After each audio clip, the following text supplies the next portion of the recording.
ZEE5 ಇರುವಾಗ ನೀವು ನಿಮ್ಮ ನೆಚ್ಚಿನ ಶೋಗಳನ್ನ ಎಂದಿಗೂ ಮಿಸ್ ಮಾಡಿಕೊಳ್ಳುವುದಿಲ್ಲ. ಅದು ಸಂಪೂರ್ಣ ಉಚಿತವಾಗಿ.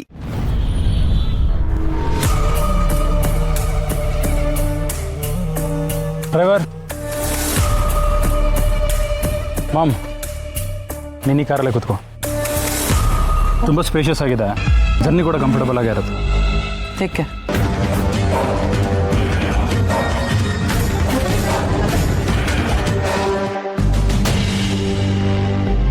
ಮದನ್, ಲಗೇಜ್ ಎಲ್ಲ ಇಟ್ಟಾಯ್ತಾ?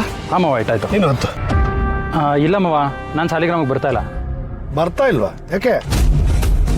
ಇಲ್ಲ ಮಾವ, ಅದು ಸುರೇಂದ್ರ ಮಾವ ಕಂಪ್ನಿ ಪ್ರಾಜೆಕ್ಟ್ನ ಹ್ಯಾಂಡಲ್ ಮಾಡೋಕ್ಕೆ ಹೇಳಿದ್ರಲ್ಲ, ಅದರಲ್ಲಿ ಒಂದು ಪ್ರಾಜೆಕ್ಟ್ ವಿಚಾರವಾಗಿ ನಾನು ಔಟ್ ಆಫ್ ಸ್ಟೇಷನ್ ಹೋಗ್ತಾ ಇದ್ದೀನಿ, ಬರೋದಕ್ಕಾಗಲ್ಲ. ಪರವಾಗಿಲ್ವೇ? ಕಂಪನಿ ವಿಷಯನ ಇಷ್ಟು ಸೀರಿಯಸ್ ಆಗಿ ತಗೊಂಡಿದ್ಯಾ? ಗುಡ್. ಥ್ಯಾಂಕ್ ಯು ಮಾವ. ಹೌದಣ್ಣ, ಒಂದು ಪ್ರಾಜೆಕ್ಟ್ನ ಇಂಪ್ರೂವ್ ಮಾಡಿ ಒಳ್ಳೆ ಪ್ರಾಫಿಟ್ ತಂದಿದ್ದಾನೆ. ಹ್ಞೂ, ನನಗೂ ಗೊತ್ತಲ್ಲ. Best of luck. ಈ ಜವಾಬ್ದಾರಿನೇ ನನಗೆ ತುಂಬ ಇಷ್ಟ ಆಗೋದು. ಥ್ಯಾಂಕ್ ಯು ಮಾವ. ಸುಬ್ಬು ಮನೆಗೆ ಯಾವ ಗಾಡಿ ಕಳಿಸ್ತಾ ಇದೆಯಾ? ಇದೇ ಗಾಡಿ ಹೋಗ್ತಿದೆ. ಸರಿ, ಓಕೆ. ಏನಕ್ಕ ಆಗ್ಲೇ ಕೂತ್ಬಿಟ್ಟಿದ್ಯಾ? ಸುಬ್ಬು ಫ್ಯಾಮಿಲಿಗೆ ಮುಜುಗರ ಆಗಬಾರ್ದು ಅಂತ ನೀನೇ ಕರ್ಕೊಂಬರಕ್ಕೆ ಹೊರಟ್ಬಿಟ್ಟಿದ್ಯಾ? Very good. ಅದು ಅದು ಹಾಗಲ್ಲ ವೀರು, ನಾನು ಬೇಕಿದ್ರೆ ನಿನ್ನ ಕಾರಲ್ಲೇ ಬಂದ್ಬಿಡ್ತೀನಿ. ಅಯ್ಯಯ್ಯೋ, ಪರವಾಗಿಲ್ಲ ಅಕ್ಕ, ನೀನೇ ಹೋಗಿ ಕರ್ಕೊಂಡು ಬಾ. ನಿನ್ನ ಮನಸ್ಸು ಏನು ಅಂತ ನನಗೆ ಗೊತ್ತು.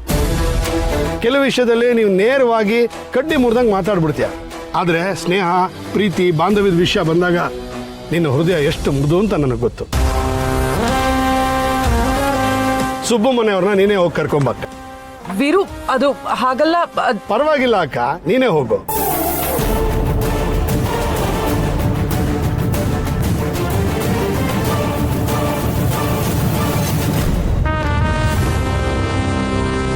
ಅರೆ, ಈ ಸೆಕ್ಯೂರಿಟಿ ಎಲ್ಲ ಬೇಡ ಅಂತ ಹೇಳಿದ್ನಲ್ಲ ಅಣ್ಣ. ನೀನು ಬೇಡ ಅಂತ ಹೇಳಿದೆ, ಪ್ರೋಟೋಕಾಲ್ ಇದೆ ಅಣ್ಣ, ತಗೊಳ್ಳೇಬೇಕು. ಅದಕ್ಕೆ ಒಂದು ಗಾಡಿ ತರಿಸಿ. ಸರಿ.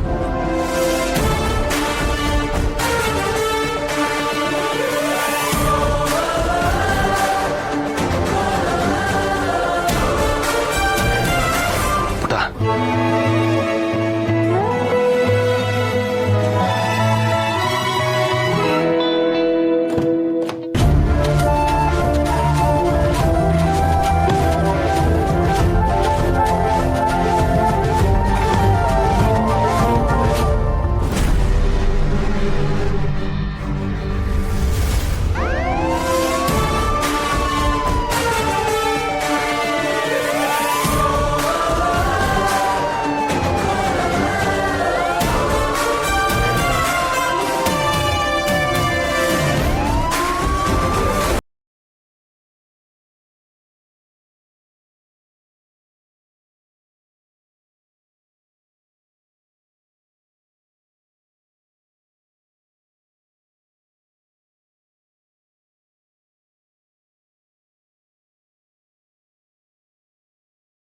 ಇದೆಯಾ ಅನ್ಸುತ್ತೆ? ಹೌದು ಚಿಕ್ಕಮ್ಮ, ತುಂಬಾನೇ ಖುಷಿಯಾಗಿದ್ದೀನಿ. ಮೊದಲನೇ ಸಲ ನಮ್ಮಮ್ಮ ಆಡಿ ಬೆಳೆದ ಊರಿಗೆ ಹೋಗ್ತಿದ್ದೀನಿ. ನಮ್ಮ ಅಜ್ಜಿ ಊರು ಚಿಕ್ಕಮ್ಮ, ಅಂದ್ರೆ ಅದು ನನ್ನ ಊರು.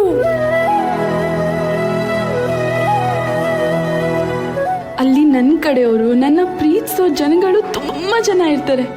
ಅವ್ರನ್ನೆಲ್ಲ ನೋಡಕ್ ಹೋಗ್ತಿದ್ದೀನಿ ಅನ್ನೋ ಖುಷಿ ತುಂಬಾನೇ ಇದೆ ನನಗೆ. ಅಷ್ಟೇ ಅಲ್ಲ ಶ್ರಾವಣಿ, ಆ ಊರಲ್ಲಿ ನೀವಿಬ್ರು ಅಪ್ಪ ಮಗಳಾಗಿರಬಹುದು. ನೀವಿಬ್ರು ಹತ್ರ ಆಗೋ ಸಮಯ ಇನ್ನೂ ದೂರ ಇಲ್ಲ.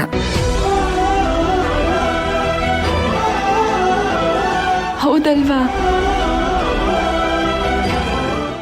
1 ಕಿಲೋಮೀಟರ್ ಕಳೀತಿದ್ದ ಹಾಗೆ ನಾನು ಸಾಲಿಗ್ರಾಮಕ್ಕೆ ಮತ್ತೆ ಅಪ್ಪಂಗೆ ಹತ್ರ ಆಗ್ತಿದ್ದೀನಿ ಅನ್ನೋ ಫೀಲ್ ನನಗೆ.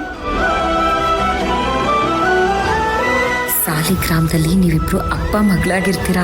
ಆ ಪ್ರೀತಿ, ಆ ಬಾಂಧವ್ಯ ಸದಾ ಕಾಲ ಹಾಗೆ ಇರ್ಲಿ ಅಂತ ನಾನು ದೇವರಲ್ಲಿ ಬೇಡ್ಕೊಂತೀನಿ. ಚಿಕ್ಕಮ್ಮ, ನಿಮ್ಗೆ ಇನ್ನೊಂದು ವಿಷಯ ಗೊತ್ತಾ? ಆಕಾಶ್ ಮತ್ತೆ ಅಮ್ರ ಅವ್ರು ಬಂದಿದ್ರಲ್ಲ, ಅವ್ರು ಇದನ್ನೇ ಹೇಳಿದ್ದು. ಈ ಉತ್ಸವ ಆಗಸ್ಟಲ್ಲಿ ನನ್ನ ಜೀವನದಲ್ಲಿ ನನ್ನ ಊಹೆನೇ ಮಾಡಕ್ಕಾಗದೇ ಇರುವಂತ ದೊಡ್ಡ ಉಡುಗೊರೆ ಸಿಗುತ್ತಂತೆ. ಅದು ಬೆಲೆನೇ ಕಟ್ಟಕ್ಕಾಗದೇ ಇರುವಂತ ಉಡುಗೊರೆ ಆಗಿರುತ್ತಂತೆ. ಆ ಪೂಜೆ ಮಾಡೋದು ಅಷ್ಟು ಪುಣ್ಯದ ಕೆಲಸ ಅಂತೆ. ಅದೇ ಅಂತ ಹುಡುಗರಿಗೆ ಏನಿರ್ಬೋದು ಅಂತ ಯೋಚನೆ ಮಾಡ್ತಿದ್ದೆ. ಇವಾಗ ನೀವ್ ಹೇಳಿದ್ಮೇಲೆ ಗೊತ್ತಾಗ್ತಿದೆ ಅದು ಪಕ್ಕ ಅಪ್ಪನ ಪ್ರೀತಿನೇ ಆಗಿರುತ್ತೆ ಅಂತ. ಹೌದು ಪುಟ್ಟ, ಆ ಪೂಜೆ ತುಂಬಾ ಚೆನ್ನಾಗಿ ನಡೀಬೇಕು. ಆ ದೇವ್ರ ಕೃಪೆ ನಿನ್ ಮೇಲೆ ಸದಾ ಇರ್ಬೇಕು. ಇನ್ ಮುಂದೆ ನಿನ್ ಜೀವನದಲ್ಲಿ ನೀನ್ ಇಷ್ಟಪಡೋದು ಎಲ್ಲ ನಿನಗೆ ಸಿಗ್ಲಿ ಅಂತ ನಾನು ಆ ದೇವ್ರಲ್ಲಿ ಬೇಡ್ಕೋತೀನಮ್ಮ. ಸುಬ್ಬು ಬರ್ತಾನೆ ಅಂತ ಹೇಳಿದ್ರಿ ಅಲ್ವಾ ದೊಡ್ಡಪ್ಪ? ಎಲ್ಲಿ ಸುಬ್ಬು ಬರ್ಲೇ ಇಲ್ಲ? ಅವ್ರು ಇನ್ನೇನು ಹೊರಟಿರ್ತಾರಮ್ಮ, ಮುಂದೆ ಜಾಯ್ನ್ ಆಗ್ತಾರೆ.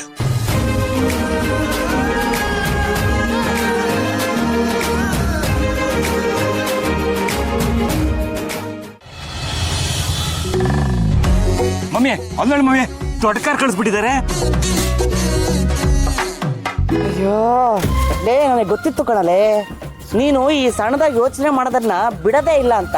ಎಲ್ಲೋಗುತ್ತೆ ಸಣ್ಣ ಬುದ್ಧಿ? ಮಮ್ಮಿ ನಾವೇ ಹೋಗ್ತಾ ಇರೋದಲ್ವಾ, ಅದಕ್ಕೇನೆ ಸಣ್ಣದಾಗಿ ಯೋಚನೆ ಮಾಡ್ಬಿಟ್ಟೆ. ನಿನ್ನ ಮಿನಿಸ್ಟ್ರು ನಮ್ಮನ್ನು ಕರ್ಕೊಂಡು ಹೋಗ್ತಿರೋದು, ಹಂಗಾಗಿ ಅವರು ದೊಡ್ಡ ಗಾಡಿನೇ ಕಳ್ಸಿರ್ತಾರೆ.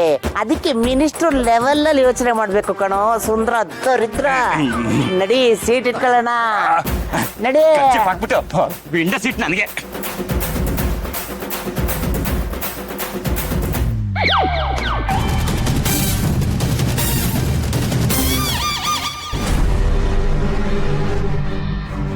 ಅಮ್ಮ ಕ್ಷಮಿಸ್ಬಿಡಿಮ್ಮ, ನೀವು ಮುಂದೆ ಕೂತಿರೋದು ಗೊತ್ತಾಗ್ಲಿಲ್ಲ. ಅವ್ರಿಗೆ ಗೊತ್ತಿಲ್ಲದೆ ಬಾಗಿಲು ತೆಗೆದ್ಬಿಟ್ರು.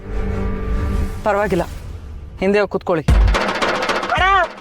ಡಿಕ್ಕಿ ಓಪನ್ ಮಾಡಿ ಲಗೇಜ್ ಇಡಬೇಕು.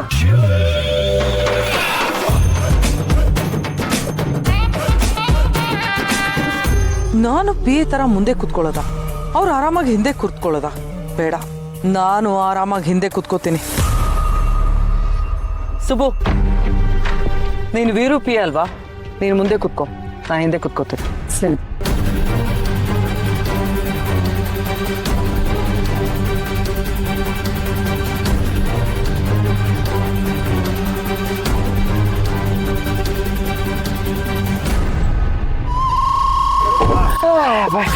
ಅಲ್ಲ, ನೀವ್ಯಾಕೆ ಇಲ್ಲಿ ಕೂತಿದ್ದೀರಾ? ಹಿಂದೆ ಹೋಗಿ ಕೂತ್ಕೊಳ್ಳಿ. ಅಯ್ಯೋ ಮೇಡಮ್, ಇದು ನಿಂಗೆ ಮಾತಾಡ್ತಾ ಇದ್ದೀರಾ? ಹಿಂದ್ಗಡೆ ಇಬ್ರು ಗಂಡಸರು ಕುತ್ಕೊಂಡಿದ್ದಾರೆ, ಅವ್ರ ಮುಂದೆ ಜಾಗ ಮಾಡ್ಕೊಂಡು ಕುತ್ಕೊಳಕ್ಕಾಗತ್ತೆ? ಇಲ್ಲ, ಸೀರೆ ತುಂಬಾ ಚೆನ್ನಾಗಿದೆ. ನನಗೆ ಟಿವಿ ಡಾಕ್ಟರ್ ಹೇಳಿದ್ರು ಮಂಡಿ ನೋವು ಕಾಲ್ ಚಾಚ್ಕೊಂಡು ಕುತ್ಕೊಳ್ಳಿ ಅಂತ, ಅದಕ್ಕೆ ಕುತ್ಕೊಂಡ್ಬಿಟ್ಟೆ. ಮಮ್ಮಿ ವಾಸ್ತು ಪ್ರಕಾರ ಈ ಸೀಟು ನಿಂಗೆ ಕರೆಕ್ಟ್ ಸೂಟ್ ಆಗುತ್ತೆ ಮಮ್ಮಿ, ನೀ ಇಲ್ಲೇ ಕುತ್ಕೋ. ಅಣ್ಣ ಡ್ರೈವರ್ ಅಣ್ಣ, ಎಲ್ಲ ಕುಂತಾಯ್ತಲ್ಲ, ಇನ್ನೇನ್ ನೋಡ್ತಿದ್ಯಪ್ಪ? ನಡೇ ಸಾಲಿಗ್ರಾಮಕ್ಕೆ.